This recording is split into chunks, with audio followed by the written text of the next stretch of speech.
Welcome back to the continent's most interesting magazine show. In the first segment, we struggled to get an apology out of SC because he didn't believe Kaizer Chiefs could win that Nedbank Cup final. So we're going to move on and talk about what's happening at Orlando Pirates because it was the most emotional moment in South African football history in recent times when Orlando Pirates announced that Jose Riviero will be leaving the shores of South Africa earlier than expected. Why so soon? It's a good question to ask. I think we should ask Orlando Pirates. But nonetheless, I think Jose he feels that he's probably reached his mark with Orlando Pirates. 3 seasons there.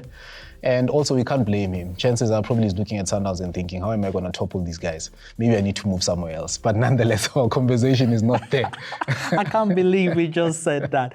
But listen, Jose Riviero, when he came in, so many people doubted him. They called him the plumber, the PE teacher. They even called him the manager of a construction site. But nobody knew that he was going to be the architect of a football revolution and turn Orlando Pirates into a powerhouse, a team that prior to him coming had won just 1 trophy in 8 years. Now he had 6 trophies in 3 years. Incredible. Yeah, to put it precisely, he's got 5, out of the 6. The last one, unfortunately, his nemesis took it, which is Kaizer Chiefs. But nonetheless, what a great tenure when you look at what he has done with Orlando Pirates. One, look at the league. Pirates has been finding it so difficult to reach the 50th point mark, in terms of the league. And he's been able to put Pirates into that gap and not been far away that much from a Mamelodi Sundowns was rampant. And I think for me also, you need to point reference the young players that he's brought in. You look at what he brings into a team in terms of his development acumen. I think that's one thing that we took for granted in his first season. We never saw a Jose that had probably the grit to say, I want to introduce young players. But you could see the elements when he brought in a Relebole Mofokeng and his father figure to the player to say, I'm giving you the go-ahead to feel free into this team and do what you want to do. You gotta love what Orlando Pirates also exposed in terms of their background stuff to say, the boot camp, let's show you the other side of Jose. Every time we see him talking to his players, sitting down, one-on-one situations, and he's not scared to give his players that acumen as a father figure to say, it's not only about football. We can also talk and have a conversation. Prior to the game they played against Kaizer Chiefs, we saw him sitting with a Makaula. We know Makaula is the engine in the team. Is the guy that is a former captain. I also call him a current captain because you look at how he plays and the trust that Jose had in him. Let's bring in the element of a Sisane into the conversation, a player that comes into the team with question marks around him, but you look at what he did in the DDC and the coach says, I'm bringing you into the team, gets an injury, not a problem. We've got a young Mbegezile Mbogazi that will come in with a left footer there, balanced out the team.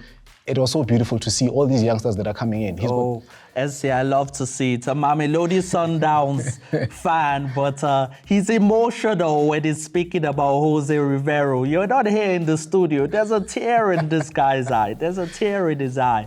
Anyway, Jose Riviero, that impact will never be repeated. 132 games, 80 wins, 26 draws, 26 losses. Well done. Now let's talk about the big game tonight, because RS Berkane versus Simba is going to be fireworks. The first leg of the Confederations Cup final. What can you tell us about this game?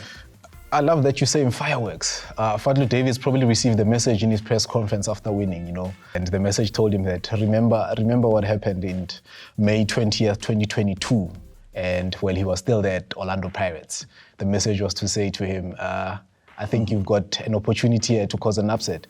But is it a question of is he going to be able to do that when you look at the beast that RS Berkane is? Question marks around that. You need to look at the team as we are going to break them down and look at all the elements that Fadlu brings into the team. Moe Chabane, a well-traveled coach, a well-established coach in terms of the systems that he wants to play. You look at an RS Berkane that is so rampant. You look at the group stages, what the numbers they've racked up, Yes, and I think what is scary about RS Berkane is their record since 2015 at home. They haven't lost at home in the Confederations Cup since 2015. Go Google that. I'm not lying. Now, is this going to be difficult for Simba to break them down, obviously at home? What makes them so difficult to beat at home? It's a rigid team. Rigid in the sense that maybe I'm using the wrong word to say rigid, but I think it's a team that has fluidity within itself. You look at even the players specifically in terms of how you narrow them or how you profile them or how Moichobane, the coach, profiles these players in terms of the system that he plays. He plays a very offensive line, you know. He's not a coach that says, I will sit back and let you dictate the game. They dictate the game. You look at even the last game they played against CS Constantine. They played away, and this is a point that we also need to reference, that when they play away, they're not so much so good, you know, as much as they are when they're playing at home. And you look at that match alone. CS Constantine were dictating it there and there, but you could clearly see that this is a team that says, you know what, we know what we're doing. We've got this wrapped up, and I think Moichobane has quite a beautiful team that he has structured up. SC, unfortunately, we've run out of time to talk about this, but so nice to have you on the show. Can you just give us your prediction for the first leg?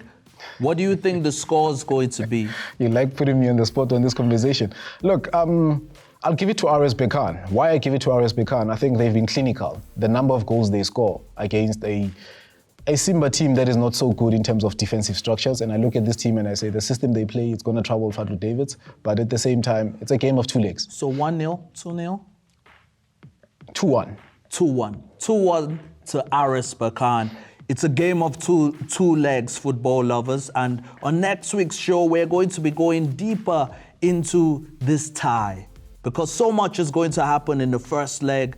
And we also have so much to discuss when it comes to these two powerhouses. RS Berkane has won this competition 2 times in their history, and let's see whether they can do it again. We're going to be speaking to Anti Diski on the other side of things. Stay tuned.